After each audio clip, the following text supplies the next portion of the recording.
예레미야 23장 23절 이하의 말씀을 보면 하나님이 어떤 분이신가에 대해 구체적으로 표현을 하시고 있습니다. 첫 번째 23장 23절에 보면 하나님은 가까운 데 있는 하나님이요 먼 데에 있는 하나님이시다 라고 이야기하죠. 그리고 24절 전반부에 보면 하나님은 은밀한 모든 것을 감찰하시는 하나님이시다 라고 이야기합니다. 그리고 24절 하반부에 보면 하나님은 천지에 충만하게 임재해 계신 하나님이시다 라고 이야기합니다. 결국 하나님은 전지전능하시고 무소부재하신 하나님이시다 라는 것을 알 수 있죠. 그런데 거짓을 예언하는 선지자들은 어떻습니까? 23장 25절부터 27절까지 보면 그들은 내가 꿈을 꿨다 라고 거짓 선지자들이 이야기를 해요. 그 마음에 간교한 것을 예언을 합니다. 거짓 선지자들이 예언을 해서 그 간교함으로 예언을 해서 얻고자 하는 것이 뭐냐? 결과가 뭐냐? 바로 27절에 이야기하는 것처럼 그들의 조상들이 바알로 말미암아 하나님의 이름을 잊어버린 것 같이 하나님의 백성으로 하나님의 이름을 잊어버리게 하려고 거짓 선지자들이 내가 꿈을 꿨다, 환상을 봤다, 간밤에 하나님 이렇게 이야기하셨다. 여러분, 우리가 성령의 역사 당연히 있죠. 그런데 우리 감정이 역사할 때가 훨씬 더 많아요. 내 감정이나 내 감각이 훨씬 더 앞설 때가 많습니다. 그러니까 가장 중요한 것은 뭐예요? 말씀이 기준이 되면 돼요. 성경이 기록하시고. 지금 거짓 예언자들은 자기가 꿈을 꿨는데 하나님이 이렇게 이야기하더라. 그런데 거짓 예언자, 선지자들의 행태는 어떻습니까?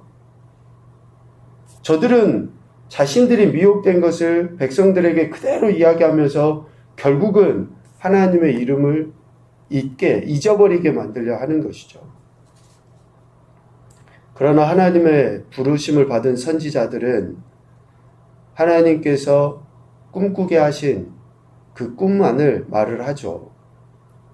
그리고 28절에 이야기하는 것처럼 하나님께서 꾸게 하시는 그 꿈을 말할 뿐만 아니라 성실함으로 하나님의 말씀을 말하는 자입니다. 성실함. 신실하죠. 자신의 상황이 어떠하든지 자신의 감정이 어떠하든지 관계가 없어요. 뭐가 좋으면 다 이루어진 것처럼 좀 뭐가 되지 않으면 세상 무너지는 것처럼 기준이 없으니까 그러는 거죠. 기준이 없다라는 말은 뭐예요? 감정으로 행한다라는 그런 의미 아니겠습니까? 선지자들은 하나님의 부르심을 받은 선지자는 그렇게 한다는 거예요. 28절과 같이. 그런데 거짓을 꿈꾸고 거짓을 예언하는 그러한 사람들, 그래서 거짓과 헛된 자만으로 하나님의 백성을 미혹하고 하나님의 백성들에게 아무 유익이 없게 하는 자들, 그들은 32절에 하나님께서 치시죠. 33절에 하나님께서 그들을 버리십니다. 34절에 그 사람과 그 집안을 하나님이 벌하셔요. 그러니까 하나님의 치심과 벌하심은 하나님께서 이스라엘을 온전히 잊어버리셔서 영원한 치욕과 잊지 못할 영광 수치를 당하게 하심으로 나타납니다. 29절, 30절에서 이야기하는 것처럼. 39절, 40절에서 이야기하는 것처럼. 그러니까 하나님의 치심과 버리심 그리고 벌하심은 결국 영원한 수치를 당하게 될 뿐이다. 거짓을 예언하는 선지자나 그 거짓의 예언을 분별하지 못하고 듣는 자들, 그런 사람들에게 대해서 하나님이 결국은 33절 이야기하는 것처럼 그들을 버리신다. 우리 로마서 1장 말씀하시오. 내버려 두신 가장 하나님이 우리 인생에 대해서 심판하실 때에 아무 관계 없는 것처럼 내버려 두십니다. 거짓을 행하고 정직하지 못하고 그런데도 뭔가 잘 되는 것 같아요. 그러니까 우리가 그런 것을 보고 불화할 필요도 없는 거예요. 결국은 그들은 내버려 두신 가운데 있는 인생이니까. 이러한 것들을 볼 때 결국 하나님이 어떤 분이신가 보면 앞서 전지전능 무소부재하신 분이시다 라는 거죠.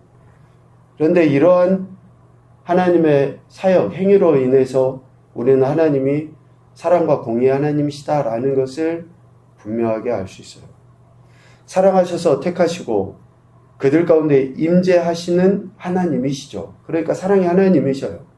그러나 그들의 죄악에 대해서는 단호하고 엄중한 말씀과 그 말씀에 따른 결단으로 인해서 그들을 온전히 잊어버리기까지 하시는, 그래서 성읍에서 내버려버리고 영원한 지옥과 잊지 못할 영원한 수치를 당하게 하시는 하나님이시다 라고 23장 23절 이하의 하나님에 대해서 이야기합니다.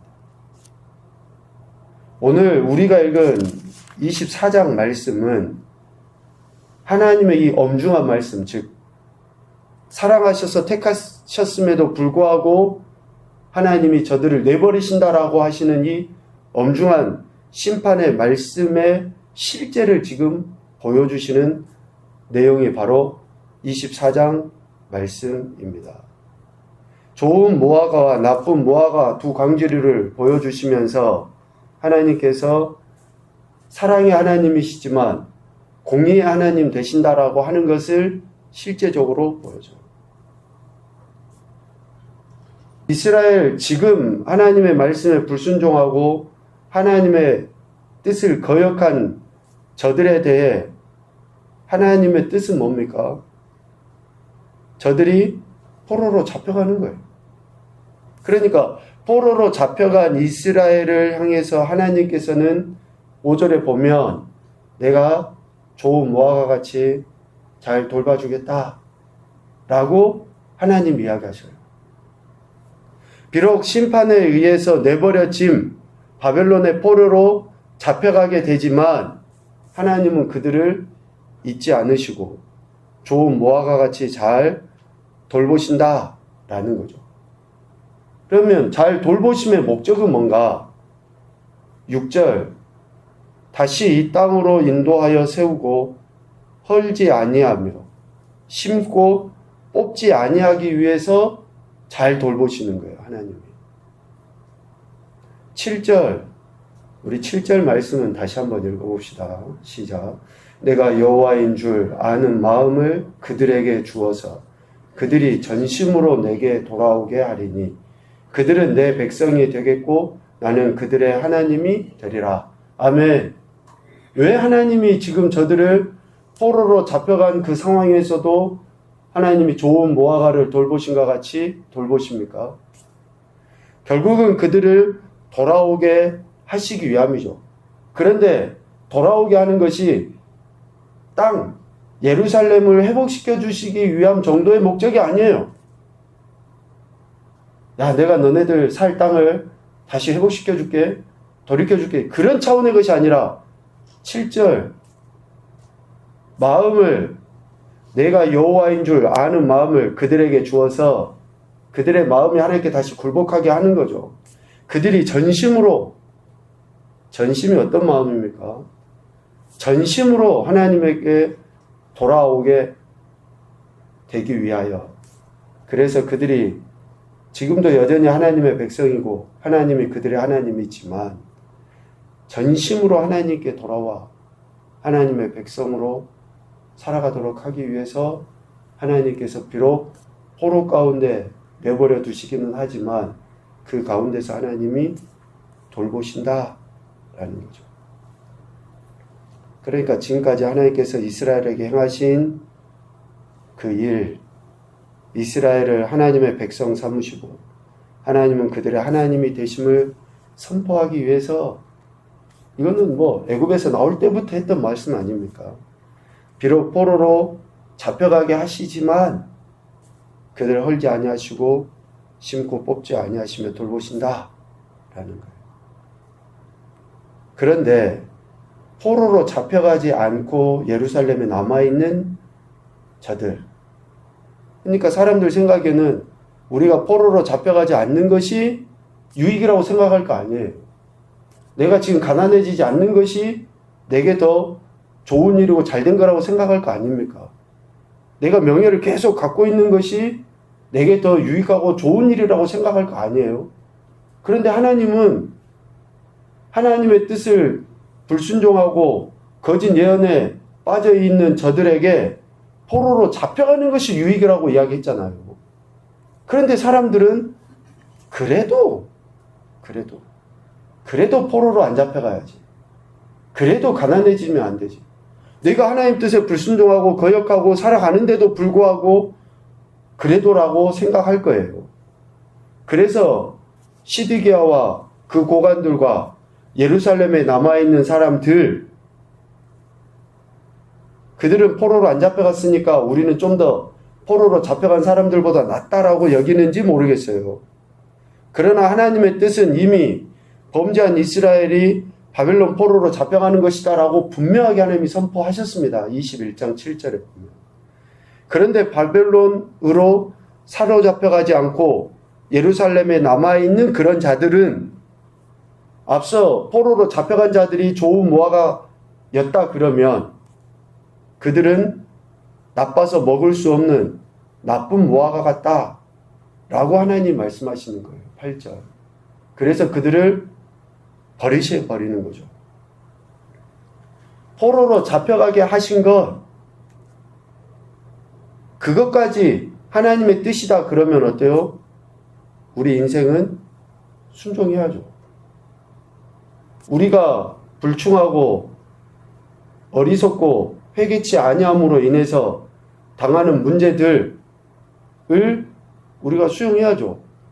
그런데 우리는 그걸 수용하기보다는 해결해 보려고 이 사람 쫓아다니고 저 사람한테 돈 빌리고 저 사람한테 하소연하고, 우리는 계속 그렇게 하면서 그 문제를 우리가 해결해 보려고 그래요. 그러니까 어때요? 하나님은 그들이 하나님의 뜻에 순종하도록 더 강력한 문제들을 주시는 거예요. 하나님의 뜻이 포로로 잡혀가는 것, 가난해지는 것, 병드는 것, 우리가 불순종해서 나타나는 것들을 하나님이 심판하실 때에 그것까지도 우리는 순종해야 됩니다. 9절 전반부에 세상 모든 나라 가운데 흩어서 그들에게 환난을 당하게 하신다 할지라도 순종해야죠. 9절 하반부에 하나님께 쫓아보낼 모든 곳에서 부끄러움을 당하며 말거리가 되고 조롱과 저주를 받게 된다 할지라도 순종을 해야죠. 왜? 우리가 하나님의 뜻에 불순종한 것에 대해 하나님이 심판하시는 것을 우리가 순종하도록 하기 위해서 하나님이 허락하신 것이기 때문에 그렇습니다. 그래서 하나님은 택하신 백성이 하나님의 뜻에 순종할 때까지, 하나님의 뜻에 순종할 때까지. 그러니까 옛날에 그랬잖아요. 매 많이 맞고 돌아오지 말고 한 대 맞았을 때 내가 잘못했다 하고 돌아오면 나은데, 끝까지 지 고집대로 하다가 어때요? 진짜로 돈 잃고 사람 잃고 자기 몸 잃고 모든 것을 잃고 나서야 그때 주야 하면서 내가 잘못했습니다. 이미 잘못은 했죠. 이미 잘못했는데 한 번 매맞을 때 내가 잘못했습니다 하고 돌이키면 되는데, 거짓은 또 거짓을 낳게 되고 죄악은 금세 눈덩이처럼 불어서, 왜요? 사탄이 그렇게 한다니까요. 그렇게 우리를 영원토록 하나님의 자녀로 살지 못하게 어둠은 그렇게 만듭니다. 그러니까 이런 상황이 있다 할지라도 즉각적으로 우리가 순종을 해버리면 하나님은 돌이키시죠. 그러니까 택하신 백성이 하나님의 뜻에 순종할 때까지, 중요한 이야기죠. 택하신 백성이 하나님의 뜻에 순종할 때까지. 다시 이야기하면 택함 받은 것은 하나님의 엄청난 은혜예요. 축복이에요. 구원받은 것은. 그런데 구원받은 자들은, 택함 받은 자들은, 은혜 받았다고 하는 자들은 그에 따른 책임이 있다니까요. 순종이라는. 은혜는 받아놓고 순종하지 않는 것은 더 큰 책임을 물으시는 거예요. 더 엄청난. 저 사람들은 한 대 맞지만 우리는 10대, 20대를 맞아도 할 말이 없어요. 왜? 택함 받았으니까. 그러니까 은혜 받았다, 뭐 구원받았다, 이거는 좋죠. 그러나 구원받았으면 구원받은 자답게 살아야 되고 그 책임을 다해야죠. 순종이라는 것으로. 그건 하지도 않고 더 큰 은혜만 구하고 이 땅에서 은혜 받았네 하고 목에 힘주고 사는 것. 그러니까 지금 이스라엘 백성들이 이 모양이 된 거 아닙니까?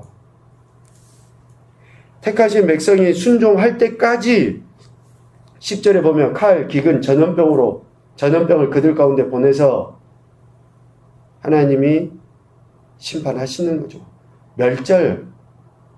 멸절하기까지 이르게 하시겠다라고 10절에 이야기하는 거예요. 그러므로 하나님의 택함을 받은 백성은 하나님의 백성으로 택함을 받는 그 순간부터 오직 한 가지 태도밖에 없어요. 하나님 말씀에 순종하는 것. 하나님 말씀에 순종하는 것밖에 없다.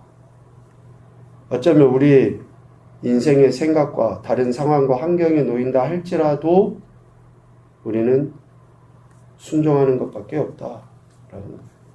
그래야지만이 우리가 하나님의 백성이 되고 하나님 우리의 하나님이 되셔서 우리가 그렇게 하나님의 은혜 가운데 살아가게 되는 겁니다. 첫 번째 교훈입니다.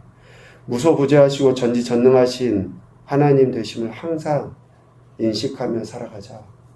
매 순간 그 하나님을 인식하며 살아야죠. 지금 이 순간에도 하나님이 나와 함께 하시는 것을, 내 의식과 내 감정과 하나님이 함께하고 계시는 것을 인식하시며 살아야죠.